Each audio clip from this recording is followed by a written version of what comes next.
Ferrari's biggest fan, as Formula One is officially, it's back! Oh yes, and back obviously with a quite intriguing Dutch Grand Prix at the circuit of the Zandvoort. So let's take a look at this 15th round of the 2024 FIA Formula One Road Championship. Of course, from the view of Ferrari's biggest fan, and of course Ferrari's fastest driver driving with this beautiful Scuderia Ferrari SF1000, the Trustmaster Formula One Racing Simulator, which is of course Jan the Smiling Sun champion. So, what can we tell you? Obviously, end of the summer now, we obviously caught up, with everything, so we could finally watch the race live, and I have to say that it was quite an interesting race, and from the Ferrari's perspective, I was little bit happy with how it finished, but of course we are aiming for victories, but they will, I'm sure, come, especially in the next 3 races. So we will tell you everything about it in this exclusive race reaction. I'm sure you cannot wait, and then we will show you what is an interesting result that broke obviously the Max Verstappen streak of 3 consecutive victories. He was never beaten at home. Hey, you can't make it for like Jan the Smiling Sun champion in Italy, of course you can't. That's the level of the true greatness, and maybe just a little greatness, isn't it? So we will tell you a little bit about the race, how Ferrari of course could have won. That's a very important feature of our race reaction, and we will then take a look at the Drivers and Constructors Championship, as even on the official F1 website you can now see the constructors, because I think that's gonna be a massive fight. So what can we say? In Zandvoort the weather wasn't that good, but eventually it cleared up, and as the weather improved, so did Ferrari's pace. Unsurprisingly for me, because the hotter it is, the better I believe Ferrari would go. Yeah, that's exactly what happened, you guys. So in qualifying, very disappointed obviously to have a 6th and 11th place, which obviously they then became 10th. But I was happy with the start. I think Leclerc did a good job. Unlike Norris, Norris, he's obviously under lots of pressures to convert these poles to victories. Well, so is Leclerc, but at least he's he always pretty much always manages to keep on the lead after the start. So great job from Leclerc, to obviously position himself 5th. Sainz very quickly, then made it up to 6th. Obviously, Hamilton skited his way past the future Ferrari driver. From 14 basically to 8, because you had the top 4 teams really fighting it out. And, with Verstappen leading with the tough movement, on the inside to the turn 1 Tarzan, right? Like he did to me, you could see it in that race on the final lap. Unsurprisingly, I think, he was leading Norris, but once he ran out of the tires, he got overtaken. But I was really encouraged by what Leclerc did, because when I raced it, I realized that as Ferraris, we have really, really good pace. Obviously, I used the brand new engine, so it's a bit different. But I believe that, if we would have just qualified higher, and that was definitely possible, right? Piastri didn't have a good qualifying. If you third, get a good start, you could be 2nd, for example, in front of Norris. That would be critical, because he fell behind Verstappen. If he would have been, if the qualifying was better, we would have been definitely able, to, for example, challenge Norris, who almost lost 2 places at the start. If we would have been able to do that, and obviously dispatch Verstappen, because I believe, we were faster, obviously, than Red Bull in a race trim, then we could have held them behind. Why is that? Well, look what Leclerc did to Piastri the last 25 laps. That was very impressive, wasn't it?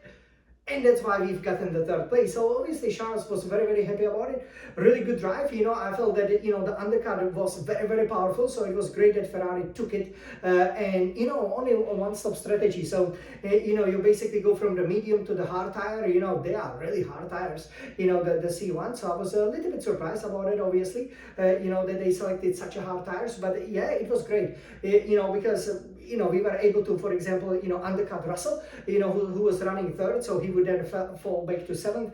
And a great job also by Sainz, to, slowly, get through the field, and actually, just finished 7 seconds behind Leclerc. So that's pretty impressive from Sainz, I have to say, considering he screwed up, obviously, the qualifying, right? So it's important, always be like in the top 6, especially on a 2nd row, because I think start was the best chance over here to win the race, right? Because clearly, especially the McLaren, that now sadly appears to be the fastest car. They are very fast when they don't have anybody in front of them. So the race pretty much once Norris overtook Verstappen, it was kind of game over, at the front, I would say, because Verstappen finished 20 seconds behind.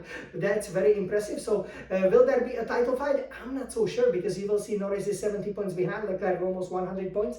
But again, that bodes well, especially obviously for next season. But in the constructors, there's going to be a great fight. I was very encouraged. Again, the pit stop strategy, I think we did really well. It was also, I think the right decision to, keep Sainz longer. Maybe we could have even, let him lead the race, but you could see that, Piastri with obviously new tires still wasn't able to overtake Leclerc, even though he had, 10 laps fresher tires. So overall, good result. But yeah, obviously we were probably the second fastest car, on the account of it, but we need to be the fastest car. So hopefully, I'm sure it must happen in Monza, and hopefully it will happen at the street circuits in Baku, in Azerbaijan, and in Singapore.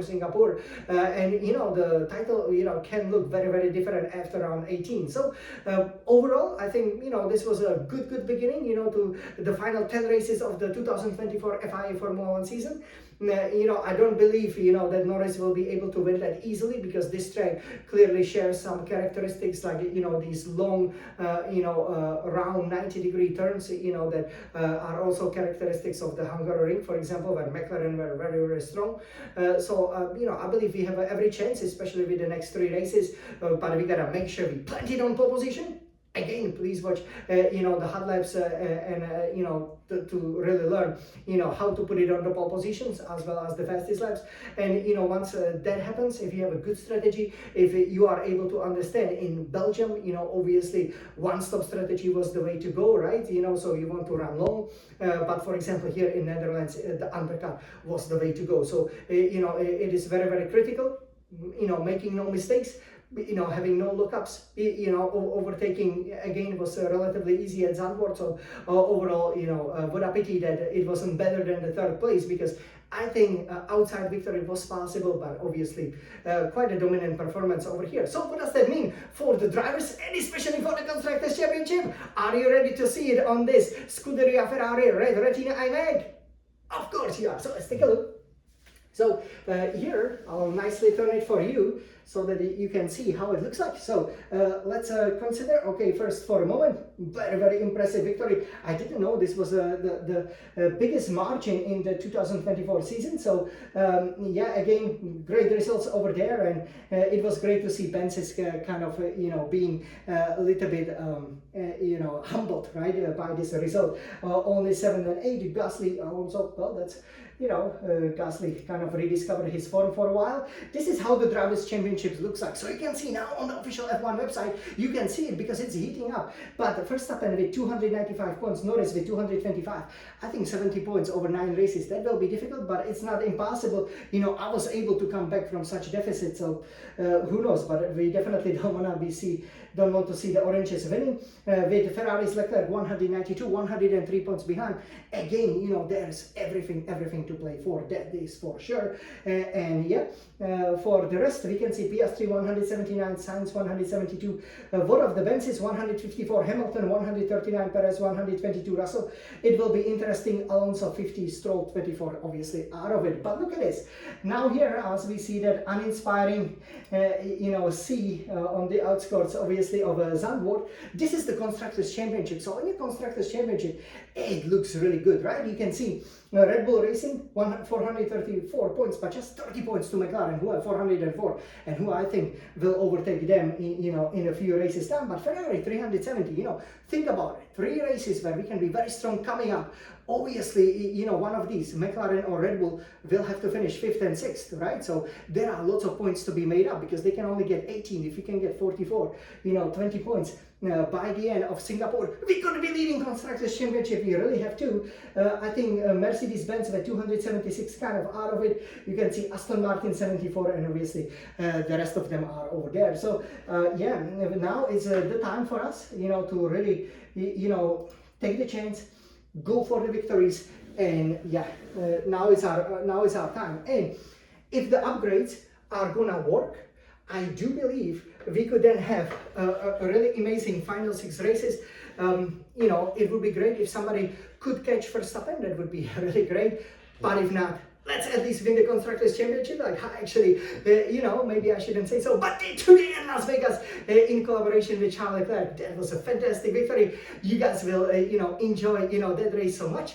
Thank you for watching the race reaction. I have to say this was a very cool race, quite enjoyed, and let's hope that we will go 2 and 4 better, because it's 2024 and the Ferrari Tifosi are already preparing the Temple of Speed Monza for the famous 1-2. It is coming. Forza Ferrari!